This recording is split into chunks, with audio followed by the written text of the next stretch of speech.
Hello, my name is Lyndsey, and it's great to be part of this Curriculum Thinking Week to share what we do at my college with you today.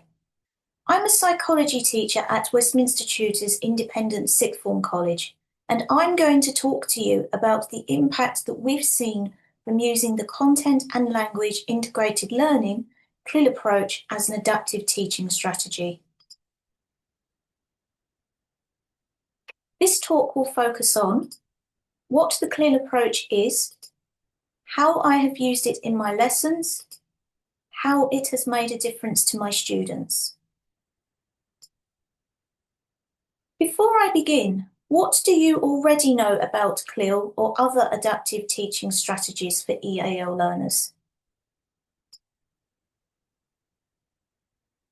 What is CLIL? Why is it important to me and my college? CLIL, or the Content and Language Integrated Learning Approach, is a dual-coded pedagogy for EAL learners, where they learn English through studying their subjects and also learn English so that they can study their subjects. It is also a dual-coding pedagogy because we use verbal and non-verbal communication methods to convey meaning and support learning. It's important to me and my college because of our unique approach to education. We teach students from diverse backgrounds individually and tailor our teaching to their aims, choices, and needs. This means that we have the challenge of ensuring that our lessons have the right balance between supporting and stretching our students. How have I used the approach in my lessons? I have focused on the 4 C's when planning lessons, designing resources, and delivering lessons. Content, cognition, communication, and culture. Content means, what do I want my students to know? Cognition means, how do I get students to think about their learning and their use of language? Communication means, how do I provide opportunities for students to understand and express ideas in English? And culture means, how can I use real-life examples to convey meaning and motivate my students?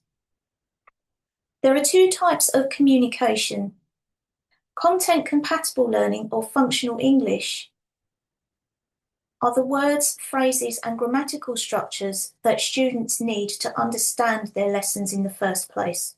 Content-obligatory language or key terms is the technical vocabulary that students need in their subjects. Here is an example of how I have used this approach in my lessons.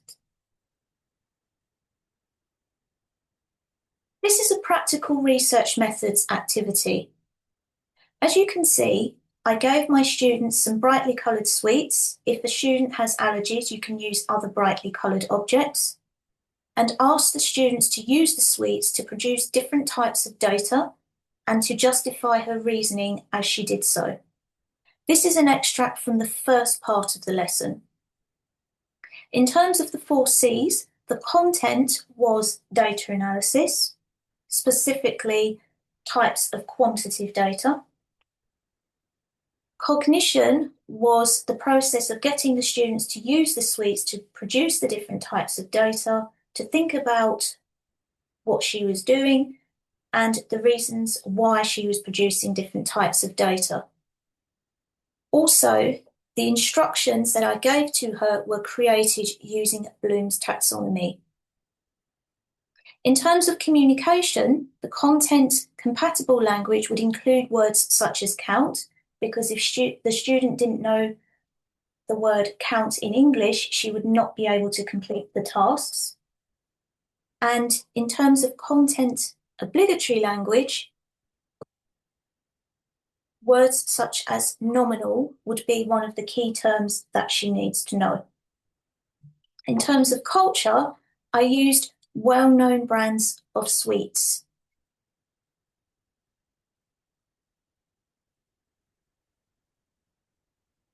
What do you successfully do to support language development in your subject and college or school? How has this approach made a difference to my students? Observers have identified then I successfully use this approach to promote stretch and challenge.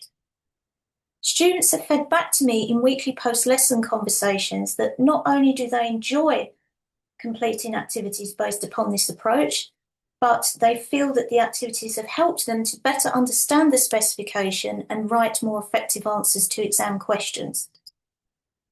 Students have also improved their grades on weekly assessments, homework, and mock examinations. Here is an example of a peer observation showing how my use of CLIL has made a difference to my students.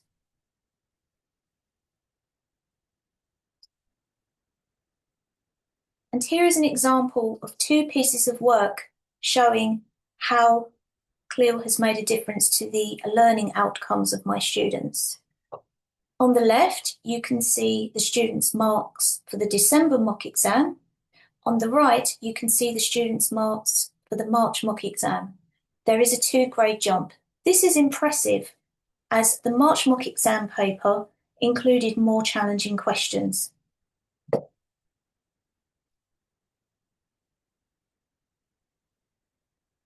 Final reflections.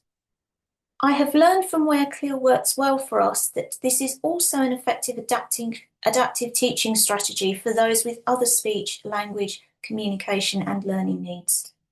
My next step is to develop further ways of allowing my students to benefit from pair or group work while still teaching them individually. At the moment, I use indirect peer assessment, which works well, but I would like to use some other activities and methods.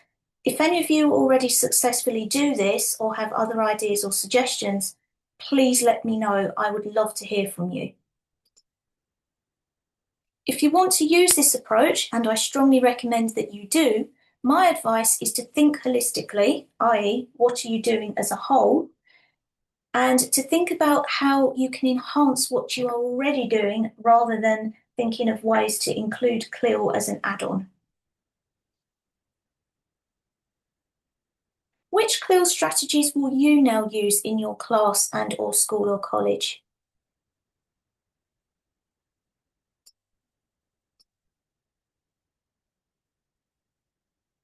To help you take my ideas further, find these in the conference space. These slides, an example of a CLIL lesson plan, a copy of my co-authored BPS Teachers Toolkit Guide on Adaptive Teaching for English as an Additional Language, EAL learners. The BPS Teachers Toolkit is a collection of free resources approved by the British Psychological Society, produced in collaboration with the Association for the Teaching of Psychology to support psychology teachers in schools and colleges. The resources are suitable for psychology courses at all levels and across all exam specifications.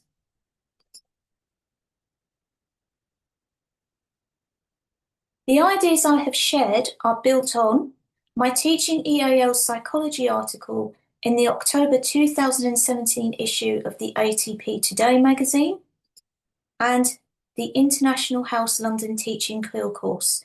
The ATP Today magazine is the flagship publication of the Association for the Teaching of Psychology, a non-profit organisation supporting psychology teachers in the UK and those teaching UK curricula abroad. The ATP is a fantastic organisation, so if you haven't already joined, yes, I have, I strongly recommend that you do so.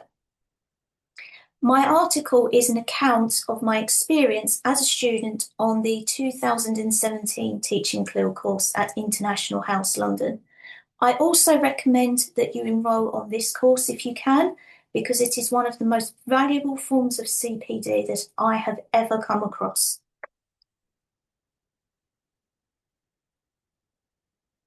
I also recommend the Bell Foundation EAL guidance. The Bell Foundation is a charity supporting EAL students, and the CLIL for STEAM Project Teacher Guidance, as this booklet has lots and lots of ideas in an excellent level of detail. Thank you for joining me today. I hope that you found this talk inspiring and useful. I would love to hear your comments, questions and feedback. I would also love to hear from you if you want to collaborate with us.